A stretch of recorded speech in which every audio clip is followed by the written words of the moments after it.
کبھی کبھی زندگی ہمیں ایک عجیب الجھن کا شکار کر دیتی ہے۔ شکر کرنے سے زندگی میں برکت آتی ہے، پر شکر کرنے سے کیا واقعی زندگی میں برکت آ جاتی ہے؟ اور برکت ہوتی کیا ہے؟ پیسہ زیادہ ہونے کا نام برکت ہے یا سکون زیادہ ہونے کا نام؟ زندگی بہت لمبی ہے، لیکن اس میں ہر وقت برکت تو نہیں رہتی اور ہر وقت ہم شکر بھی ادا نہیں کرتے۔ بس اسی کنفیوژن میں اپنی ڈائری کھول کے بیٹھ گئی اور پچھلے پنے کھولنے لگ گئی۔ جن جن پنوں کو میں نے دیکھا اس میں شکر لکھا ہوا تھا، لیکن تب میرے ڈائری پڑھنے پہ ایک اور بات کا احساس یہ ہوا کہ جن جن پیجز پہ شکر لکھا ہوا تھا وہ دن میری زندگی کے سب سے مشکل دن گزرے تھے۔ پھر میں نے شکر اتنے گہرے انداز میں کیوں لکھا؟ یہی دیکھتے دیکھتے مجھے احساس ہوا کہ شکر کرنے کا مطلب یہ نہیں ہے کہ اللہ نے آپ کو سب کچھ دے دیا جو آپ مانگ رہے تھے، بلکہ شکر تو تب کیا جاتا ہے جب آپ سب سے زیادہ مشکل حالات میں ہو، جب سب کچھ ناممکن نظر آ رہا ہو، جب ہر دروازہ آپ کو بند ملے، جب شیطان آپ کے دل میں عجیب و غریب وسوسے ڈال رہا ہو، آپ کو ایک عجیب پریشانی، نا امیدی اور ڈپریشن کا شکار کر رہا ہو اور آپ کو ایسا لگ رہا ہو کہ اس کے آگے تو کوئی راستہ ہی نہیں، اس کے آگے تو بس زندگی کا اختتام ہونا چاہیے۔ تب آپ شیطان کو چیلنج کرتے ہو اور ایک اندر سے اللہ نے آپ کے اندر جو امید رکھی ہوتی ہے اس کو دوبارہ سے جگاتے ہو، جو جگانا بہت مشکل کام ہے، لیکن آپ اس شیطان کو چیلنج کر کے کہتے ہو کہ میرا اللہ ہے نا، سب کچھ ٹھیک ہو جائے گا اور میں نا امید نہیں ہوں گی اور میں کہوں گی شکر الحمدللہ۔ میں گارنٹی سے کہہ سکتی ہوں کہ کچھ لمحوں بعد آپ کو ایک عجیب سا سکون اپنے دل میں ایسا محسوس ہوتا ہے جو آپ ورڈز میں ایکسپلین نہیں کر سکتے ہو۔ میرا آپ سب کے لیے یہ چیلنج ہے، جب کبھی زندگی مایوس لگے، جب نا امیدی آپ کے دروازے پر آ جائے، جب کوئی راستہ دکھائی نہ دے، تب دل سے ایک بار جیسے آپ شیطان کو چیلنج کریں اور کہو شکر الحمدللہ میرا اللہ ہے نا، اور پھر آپ سب کچھ چھوڑ کے تھوڑی دیر کے لیے اکیلے ہو جاؤ، ریلیکس ہو جاؤ، اپنے آپ کو وقت دو۔ میں شرطیہ کہہ سکتی ہوں کہ اس رات کو جو آپ کو سکون میسر ہوگا وہ آپ نے کبھی محسوس بھی نہیں کیا ہوگا، اور پھر آپ کے اندر ایک نئی امید جاگے گی اس حالات سے لڑنے کے لیے، ان کا سامنا کرنے کے لیے۔ بالکل ایسا ہی ہوا تھا مبشر کے ساتھ۔ مبشر ایک ایسا انسان تھا جو اپنی زندگی میں بہت سٹرگلز کر رہا تھا۔ اپنے والد کے انتقال کے بعد سارے گھر کی ذمہ داری اس کے کندھوں پر آ گئی تھی۔ اب اس کو جاب بھی کرنی تھی، اپنی ماں کا خیال بھی رکھنا تھا اور گھر کو بھی صحیح طریقے سے چلانا تھا۔ ان سب کاموں میں وہ اپنے لیے وقت ہی نہیں ڈھونڈ پاتا تھا۔ ایک دن وہ شدید پریشانی کا شکار ہو گیا، اتنا شکار کہ اس کو سمجھ ہی نہیں آ رہا تھا کہ وہ آگے کیا کرے۔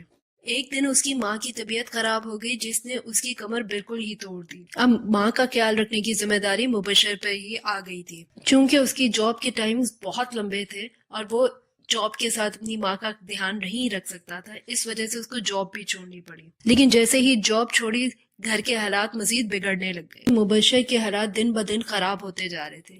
ایک رات بیٹھا ہوا وہ بہت رویا اور اللہ سے کہا کہ مجھے بہت بے سکونی محسوس ہو رہی ہے، میں بہت پریشان ہوں۔ اس پر شیطان نے بھی اس کے اوپر عجیب و غریب وسوسے ڈالنا شروع کر دیے۔ اس کا بس نہیں چل رہا تھا کہ وہ کسی طرح اپنی زندگی کا اختتام کر دے، لیکن ایک دم سے اس کو خیال آیا جیسے کسی نے اس کے دل میں ڈالا ہو کہ اللہ ہے نا، اور پھر اس کا دل نہ چاہتے ہوئے بھی اس نے کہا شکر الحمدللہ۔ وہ نہیں جانتا کہ اس کے منہ سے یہ الفاظ کیسے نکلے، اس کے دل سے یہ الفاظ کیسے نکلے، جبکہ حالات بالکل ناممکن تھے، لیکن پھر بھی اس نے دل سے کہا شکر الحمدللہ۔ اس وقت اس کا دل انتہا سے زیادہ بجھا ہوا تھا، لیکن وہ یہ کہہ کر کچھ دیر رونے کے بعد جا کے اپنے بیڈ پہ لیٹا اور سو گیا۔ اب عجیب بات یہ ہوئی کہ اس رات کو اس کو نیند سب سے زیادہ اچھی آئی، بہت سکون نیند وہ سویا۔ جب وہ اپنی پوری 8 گھنٹے کی نیند کر کے سو کر اٹھا تو اس کو ایسا محسوس ہو رہا تھا جیسے اب اس کے کندھوں پہ کوئی بوجھ ہی نہیں، اس کا دل ایک سکون سے بھرا ہوا تھا۔ اس کو ایسے محسوس ہو رہا تھا جیسے اس کے کندھوں کا بوجھ اتر گیا ہو، اس کے اندر ایک عجیب سا سکون محسوس ہو رہا تھا۔ حالات اب بھی ویسے تھے، بدلاؤ کچھ بھی نہیں تھا، پر دل میں ایک امید سی پیدا ہو گئی تھی، نہ جانے کیسے۔ پہلے تو مبشر کو کچھ سمجھ نہ آیا، لیکن وہ وقت کے ساتھ ساتھ چلتا رہا۔ آہستہ آہستہ اس کی ماں کی حالت ٹھیک ہونے لگی۔ مبشر اور اس کی ماں نے مل کے کیٹرنگ سروس شروع کی۔ وہ گھر میں کھانا بناتے اور اس کو باہر بیچا کرتے تھے۔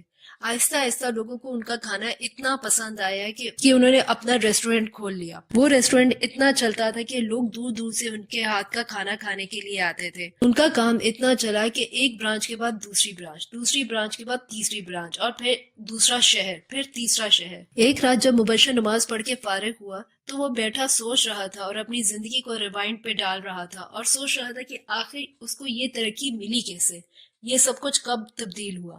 تب اس کو وہ رات یاد آئی جب شیطان اس کے دل میں وسوسے ڈال رہا تھا۔ تب اس کو خیال آیا کہ اگر میں نے شاید اس وقت شکر الحمدللہ نہ بولا ہوتا تو آج یہ سب کچھ مجھے نہ ملتا، کیونکہ اس دن میں نے شیطان کو چیلنج کیا تھا اور اس سے یہ کہا تھا کہ تم کچھ بھی نہیں ہو، سب کچھ میرا اللہ ہے، اور سب کچھ میرا اللہ ہی ٹھیک کرے گا کیونکہ اللہ ہے نا۔ تب اس کو احساس ہوا کہ اللہ نے اس کے لیے کیا رکھا ہوا تھا اور کون سا اس کی زندگی کا ٹرننگ پوائنٹ بنا۔ تو سچ ہے کہ شکر کرنے سے زندگی میں برکت آتی ہے، شاید فوراً نہیں، تھوڑی دیر کے بعد، اور شاید یہ برکت ہی چل رہی ہے کہ آپ ابھی تک زندہ ہیں اور آپ ابھی تک سانس لے رہے ہیں، کھا پی رہے ہیں۔ تو کسی بھی چیز کو چھوٹا مت سمجھیں، بس شکر الحمدللہ کہتے رہیے۔